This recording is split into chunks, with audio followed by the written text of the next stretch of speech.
Welcome to Bite Size. I believe it's important as a leader to always be honest. And first and foremost, we need to be honest with ourselves. Honest with what's our strengths, what's our weaknesses, where's our blind spots. And as we've stated before, we need people to speak into our lives, to help us on this leadership journey. Today I want to remind you, take time to take stock and be brutally, totally honest with yourself. Know who you are and lead from a place of true identity.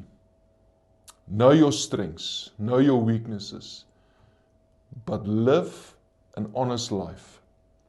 Do leadership from a place where you are totally honest with yourself and with others. May you be the best leader you can be. Cheers.